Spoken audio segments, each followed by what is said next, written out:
कति minute 23 minute अँ 23 मिनेटमा ओए खतरा कस्तो गर्दा क्रेजी गोल यार मलाई चाहिँ यस्तो क्या अब यो हुन त अहिले त एउटै एउटै लेभलको टिम हो यिनीहरू होइन अँ तर अब बेल्जियमहरू जस्तो त्यहाँ अहिले डिफेन्स हेर्नु है उनीहरूको छजना जस्तो त उनीहरूले उनीहरूले डिफेन्समै राखेको छ भन्नाले त्यसरी नै ल अट्याकमा आऊ भनेर इन्भाइट गरिरहेको क्या ओके ओके हेर्नु नि त्यहाँ 1 2 3 4 5 6 त्यो उता नि तल झरेछ 7 8 जना 7 जना जस्तो हुन्छ हेर्नु न त्यो भएपछि त अब चारजनाले अब दुईजनालाई मार्क गर्न सकेको छैन कि हेडिङमा हेर्नु नि त हो कि अब त्यो दुईजना मात्रै छ क्या अब त्यो त डिफेन्सिभ नै हो डिफेन्सिभ मिस्टेक नै हो खाली छोडेको छैन चारजना हेर्नु न चारजना छैन त अनि दुईजनालाई त आउट नम्बर गर्नुपर्ने हो सक्ने हो नि त अब त्यो चाहिँ अवेरनेस नभएको होला केटाहरू कोटुवा पनि टिमबाट त निस्किएको थिएन अस्ति नै खेल्दिनँ भनेर त्यो पहिलाको कोच हुँदा हो कि के हो खोइ के छ हौ त यो गोल चाहिँ साइको हाने हो आम्मा। ओए यो चाहिँ गोल अफ द टुर्नामेन्टै जानुपर्छ गोल अफ द टुर्नामेन्टको नोमिनी भनौँ न होइन अरू त्यस्तै हो क्या कन्ट्रोलले नै त्यहाँ अब कहाँ हो कहाँ त्यत्रो पेसमै आएको हुन्छ नि त्यो बल त होइन उताको डिबक्सबाट निरीबाट झन्डै क्रस दिएको छ नि चेस्टले कन्ट्रोल हानेर अनि कति ड्रप नगरिकन हानेछ होइन भली कि ड्रप गरेर हानेछ ड्रप गरेर हानेको अरे हेर्न कहाँदेखि दिएको छ क्रस हेर्न भने कन्ट्रोल चाहिँ ओए ल एक बाउन्समा हानिदिएको छ अनि इस्माइल सारले त खतरा खेलिरहेको छ हौ यसपालि क्रिस्टल प्यालेसबाट पनि राम्रै गरिरहेछ क्या यसपालि चाहिँ हो यस्तो लेभलको टिमहरू हुन्छ नि क्रिस्टल प्यालेस ब्रेन्टफोर्डहरू त्यो लेभलको टिमको प्लेयरहरूले राम्रो गरिरहेछ यो टुर्नामेन्टमा जस्तै डिआर कङ्गोमा नि बस होइन धेरै त्यस्तै लेभलको टिमहरू छ क्या खासमा हामीले याद नगरेको हाम्रो प्रिमियर लिगकै तर मिड टेबलमा खेलिरहेको प्लेयरहरू बेसी छ क्या बनलेबाट त्यस्तो प्लेयरहरूले चाहिँ राम्रो गरिरहेछ यसपालि ओए कति मिनटमा यार 85 मिनटमा होइन 85मा लुकाको त फेरि सब भारे छैन केटा अनि अहिले त स्टार्ट गर्दैन क्या कहाँ हराइसक्यो लुकाको त्यही पनि भने स्टिल पर्फर्मिङ होइन कति एज भयो होला यार यसको पहिला नि 33 जस्तो त होइन होइन पहिला ढुक्कले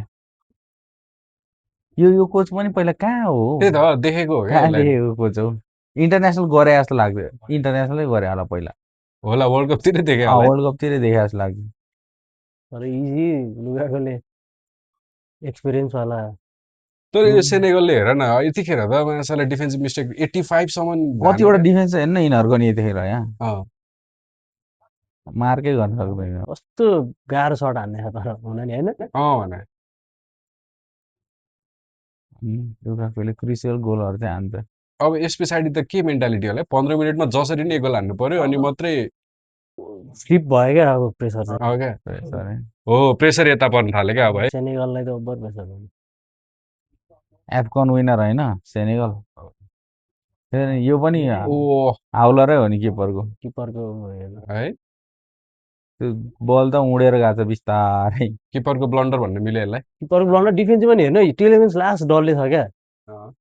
अब दुईवटा अलिक ऊभन्दा लम्बो लम्बो डिफेन्डरको भन्दा अब गान्टेले दुईजना बिचबाट गोल हानिरहेको छ भने अब तिनटै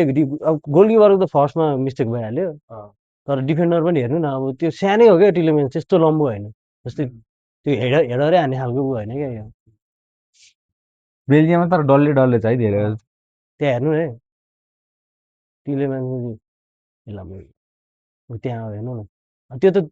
तर यस्तो पनि भयो होला क्या डिफेन्डरहरूलाई चाहिँ के हो भन्दा किपर आइरहेको भन्नाले किपरले कि त केही दियो होला साइन ओइ म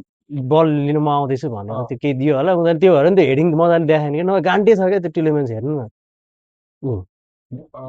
किपरले त्यो उ गर्यो होला क्या डिफेन्डरहरूलाई चाहिँ कन्फ्युज गरायो होला होइन किपर आइसकेको छ अब किपरले भेट्छ भने किन उ गर्नु भनेर त्योवाला उ भयो होला क्या इनसाइड मिसकम्युनिकेसन होइन कि के हो त्यस्तै देखिन्छ क्या नभए यत्रो गान्टेले हेडिङ हान्नु भने त अब त्यो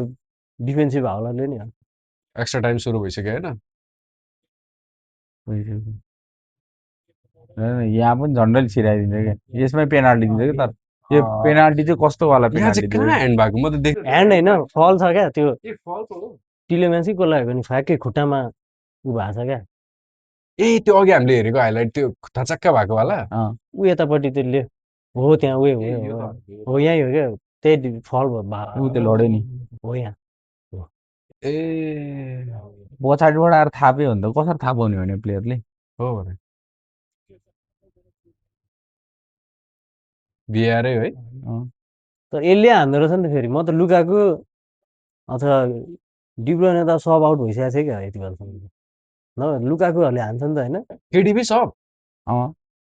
डोकु ए यति बेला लुकाकोले हान्छ होला भनेर त त्यसले हानेको छ क्या डिलेमाले कस्तो इजी हानिँदैन न पेनाल्टी नि कम्पोज है अँ चिलमा क्या नर्भसनेस त बवाल हुन्छ होला यार होइन, अब हेर्न फेरि यता क्या उम्, टप राइट हातले हाने जस्तो।